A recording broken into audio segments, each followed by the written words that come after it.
Hi, my name is Ryan Harper, and I'm the new host of the Reporter's Notebook. And today we have a special guest, and her name is Erin Jenkins. Miss Jenkins is a on-air anchor. She's a reporter, award-winning reporter, and I can't wait for y'all to meet her. So let's take a look. Hi, this is Erin Jenkins. How you doing? Hello, everyone. Hope everyone's doing good out there. How are you today, Ryan? I'm doing good. How about yourself? Pretty good. I'm excited.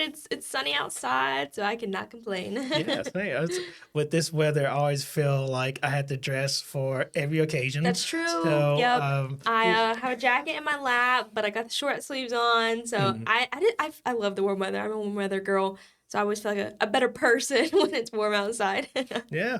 So for those who don't know, you are a multimedia journalist. You do everything. You are in front of the camera, behind the camera. You've been here for over a year and a half now. Is that correct? Yeah, it's been about a year and a half. I guess a little more than that now. I keep saying a year and a half, but it's kind of ticking a little bit later. Yeah, I started at the end of June in 2021. Yeah, so it's been fun so far. So, well, my next question is going to be this: since you are a on the ground reporter and you're on air weekend anchor, what can you tell people about the difference between the two? Yeah, so I do what we call MMJ. It's called multimedia journalism. 3 days a week, where basically I'm out in the field meeting some of you guys, telling those stories. I'm basically setting up my own interviews, pitching my own stories, shooting the interviews, shooting all the video and B-roll that kind of goes along with it, and then delivering it on air, whether that be in our studio here or out in the field live with an event or something. So I do that 3 days a week, and then Saturday and Sunday I anchor our weekend evening shows, which is a lot of fun, kind of getting to be in here with a producer, with a reporter, and kind of seeing a different side of things. I would say, the biggest difference is really just, the day-to-day about what I'm doing. But I will say this, I say this to everyone who's kind of like looking to get into this field, is that, being a reporter has made me a better anchor, and being an anchor has made me a better reporter. Right. So I really appreciate that, my time here at WNCT, I've been able to dabble in a lot of different things and kind of gotten the experience to just kind of expand my skills, really. I feel like when I started, I was probably a little timid, probably Right. reading a lot faster than I should be on air.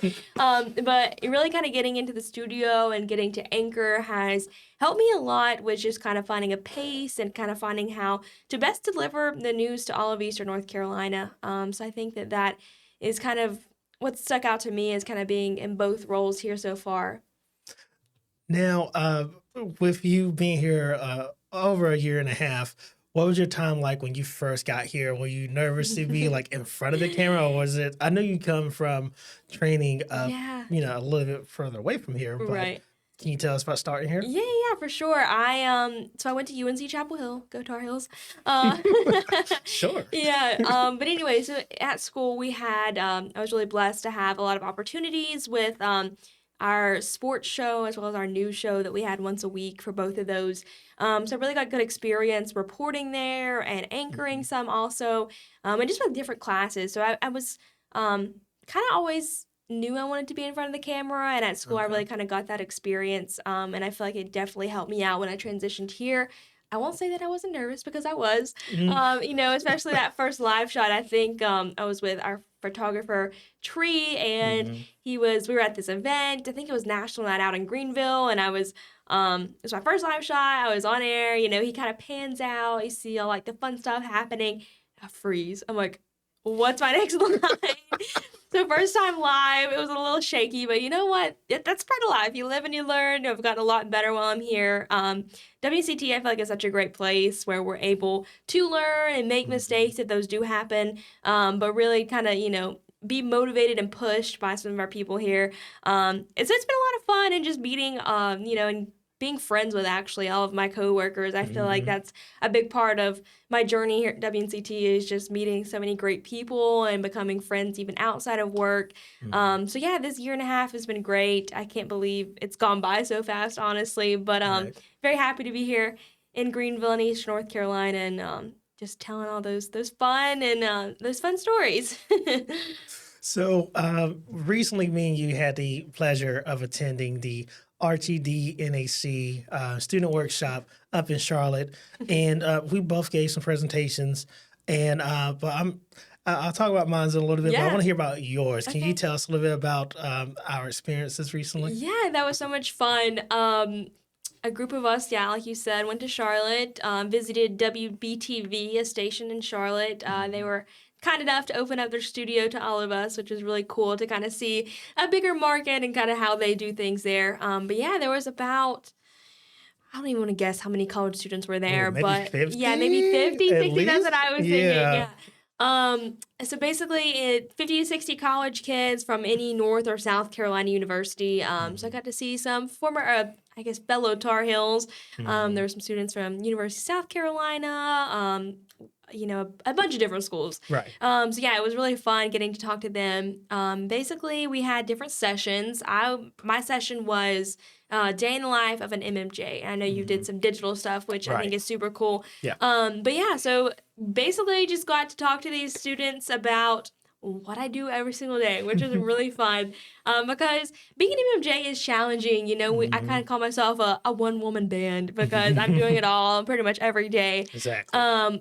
But there's beauty in that too because if you mess up, it's on you. But if you do well, you feel really accomplished because you're like, hey, like I did all of this in one day. So it's really cool to just like share those experiences with former journalists, who are going to be taking over in a few years. And I think that's really cool. And I said afterwards, I said I felt like a little rejuvenated just because I feel like sometimes we get so distance away from what we do, and kind of get bogged down in the day-to-day life, but just kind of being able to share my passion of reporting and storytelling and journalism with them was super cool. And yeah, like I said, got to see some fellow Tar Heels, catch up with like some mentors that I had in college. So all in all, it was just a really great experience. And yeah, so what exactly were you talking about there at the conference? Well, I was part of the panel. I want to say it was the digital revolution. So Yeah. I am a digital reporter. So I do a lot of video work, on the ground reporting. I'm not really on TV, but sometimes my work is featured on it. And Yeah, that's, it is. you know, Yeah. and recently I've been seeing some of my work on TV. I was like, that looks nice on the TV screen. You're a hard worker. And it was one of those kind of things where it was me and a panel of 3 other people, and everybody else there were digital content producers. And me as being a digital reporter, thankfully, I had 2 sessions, and every single session was full. And then the second one actually had more people, so we had to like stop for a second, grab more chairs, bring people in. So I was know. like, We had that a couple times. yeah. So it was a lot of questions about what I do day to day, and I told them honestly, I was like, well, I mean, day to day doesn't really apply to me because there are some days where I'm helping Courtney Layton maybe shoot some podcast stuff or some sports because me and her recently did the Canes game and things like that. And then there's some days where I am out and about to shoot my own things. Recently, I shot the Lane Street Project where we're covering a couple of newly unearthed graves for like former people in Wilson County, like former slaves sometimes. And then there's some days where I'm just editing. I'm editing like 2 or 3 stories. So is the look of their face I don't really have it day to day. Right. And that's something I said too is, in especially MMJ, and I think you do the exact same, is that no 2 days have ever been the same for me. No. And I think that is what keeps me going in this field because I don't think I could sit behind a desk every day and do the same exact thing. Right. So, I think you would have to agree. We're meeting so many different people every day out in the field. And I think that's really a fun part of our job that we kind of get to experience all that. So. And then I actually, too, kind of going off the conference thing a little bit, is we had a couple questions in my session, at least, about the evolution, like you talked about. A lot of us have our big clunky cameras, but then they're like, how often do you use your phone? I'm like, you know what? Like, we have a digital guy who's only using his phone. So Right. I think that's kind of cool that you were able to talk about, your role using a phone and kind of how we're still able to tell really good stories using just the small thing in our pocket. So, yeah. So basically, when I finished my presentation, a lot of people asked me about, um, the equipment that I use. I was just like, your phone is really important. Yeah. And I think I had to tell some people, it's like, well, if some of these famous award-winning Yeah. directors can direct full movies True. on their phone, you can tell a story for like 2 or 3 minutes. A minute 30. And the other thing is, when I finished giving my presentation, I remember some people were reaching out to me and they were saying like, it's really nice that you had this, conference. You can talk to us in details about everything. How do you feel that your presentation went as far as like inspiring the outcomers? Yeah, I think it was really good. I mean, that's when the students walked in, that was the one thing we said is this is an open conversation. Like this is going to be truthful. So we're not going to sugarcoat anything.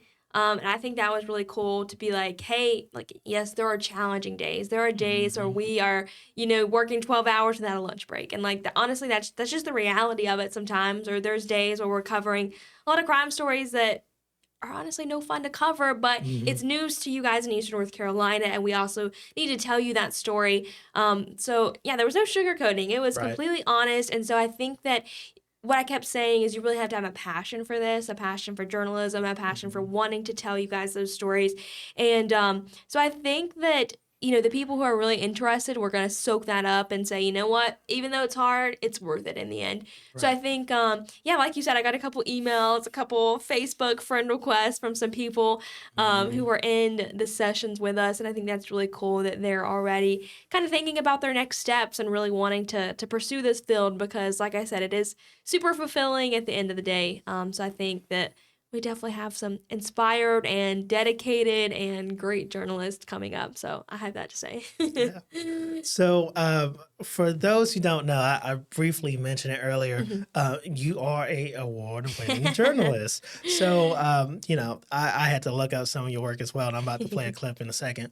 But you won 2 awards, and I want you to, maybe sort of kind of talk in a little bit of details about the subject of how you got the awards. Yeah, okay, sure.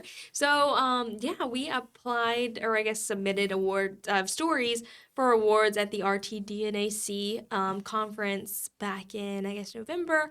I submitted 2 stories, and they actually both ended up winning, which is super cool. The first one was actually in the sports category, believe it or not, for a piece I did about the legacy of basketball in Kinston and just kind of how really African Americans have sparked such a big movement there in Kinston on, not only like just a huge legacy of excellence in basketball, but also just inspiring younger generations.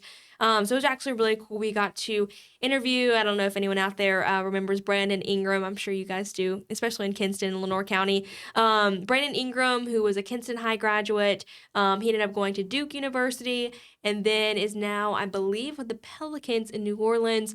So super cool. Got to talk to his dad actually just about, how basketball is just such a big thing there and how the Parks and Recreation in Lenore County kind of sets kids up for success to be able to go on and do great things in basketball and beyond. So talk to him, talk to one of the local coaches at one of the local recreation centers, and also as well as just a historian kind of who's been here along the way and seen all of these greats come out of Kinston. We talked a lot about some of the not older timers, but Cedric Maxwell, Jerry Stackhouse, a lot of the greats who have come out of Kinston and are doing really good things now to kind of inspire future generations. So that was my first story. Long story short, it's on the website if y'all ever want to check it out. But it was a super cool story. It won, I think, second place in the sports category for that one. And then my second one was CTE education. That's career and technical education in Beaufort County schools.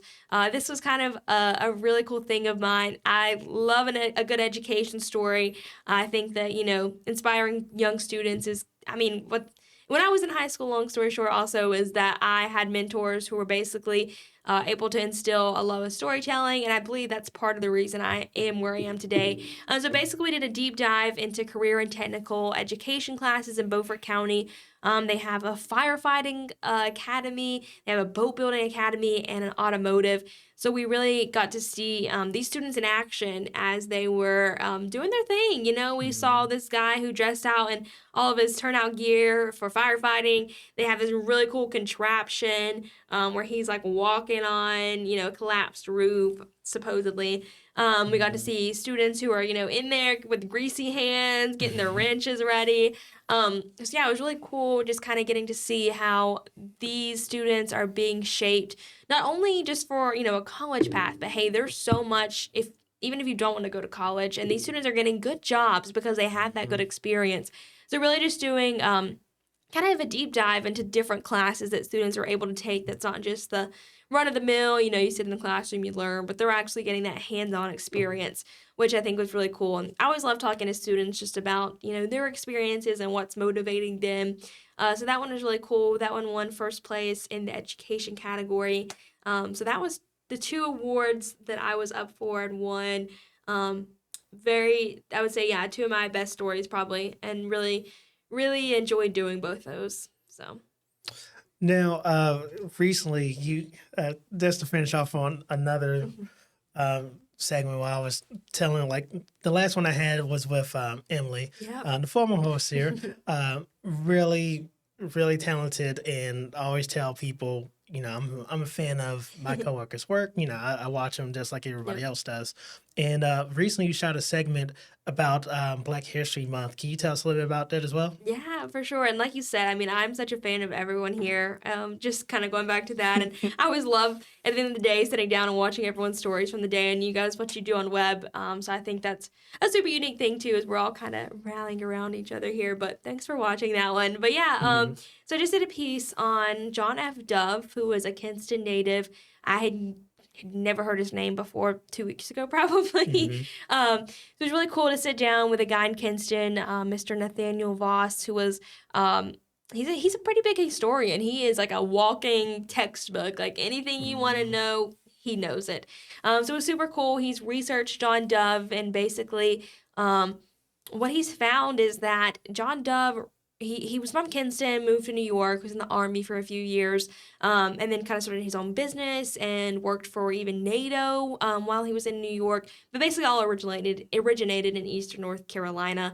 But basically, John Dove, from what they found, is he created some of the first patents for things like the CD-ROM, the ROM drive, and even laser and fiber optics, which I'm no science geek because obviously we're journalists, but apparently, you know, fiber optics and laser optics is kind of what drives, you know, our internet today, our computers, our Wi-Fi. So it's just a lot of our modern technologies that we have today was kind of actually being credited back to him, to John Dove.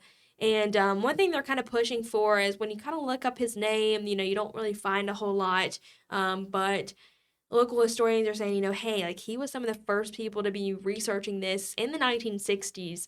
So I kind of did, you know, just like a story on that and kind of what he is credited for and maybe why he's not credited so much for it. I also got to talk to his granddaughter who lives in California. So that was really cool. We got to set up a Zoom call one morning with the time difference and all that fun stuff. But she was telling me, you know, just some sweet stories about her grandfather, just as a person. You know, obviously he was all these inventions and all this cool stuff, but just kind of how the person he was to her and everyone else around him, which I think is really cool and kind of humanizes that story a little bit. So that's what I did for Black History Month. I think it ended up turning out really well with, you know, the pictures and newspaper clippings that I was able to find. So, yeah, good story. Now, last but not least, you used to play softball, and you're now here in Greenville. How do you feel about being in Pirate Nation? How is that? That's funny you asked that, right? Yeah, I have always been a huge softball player my whole life. I played club in college at UNC, and so that was really fun as a way to stay competitive, but not, as up to the varsity level at the super competitive. But yeah, I keep saying to everyone it was a great transition from Chapel Hill to Greenville because it was just one college town to another. Mm. I will say, little funny story. I'll tell you this. I went to a softball game last year here in Greenville. I haven't been to one yet, but it's on my to-do list. I made the mistake of wearing a Carolina hat. We'll never do that again because I got heckled at the game. They're like, why are you wearing, like, they were nice, obviously, but like, why are you wearing that? By the end of the game, they brought me a t-shirt. They brought me a lunchbox. They brought me koozies of ECU. So by the time I was leaving there, they're like, you can't wear that again. Like, you have to wear the stuff we gave you. So I have always felt so welcomed here in Pirate Nation, and I love that everyone here is just so passionate about Greenville and ECU. That's one thing that I really think is unique about Pirate Nation as a whole is everyone is so on board for the Pirates, for the purple and gold, and I found that to be really fun in a lot of the stories I've told, whether that's out at Free Boot Friday, the pep rallies before the football games, or whether that's reporting at the football games, or, the baseball super regionals. I think everyone here loves the Pirates, and I think that makes my job super fun.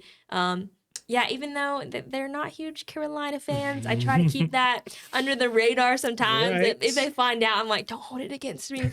But most of the time they don't. They'll just, they're just playing. It's all in fun. But yeah, I have loved living here in Greenville, and I'm excited to be here for a little while longer. Yeah. Now, thank you again for joining us and telling us about your experiences about being a reporter, on-air anchor, and, educating the public about the job that you do and how well you do it.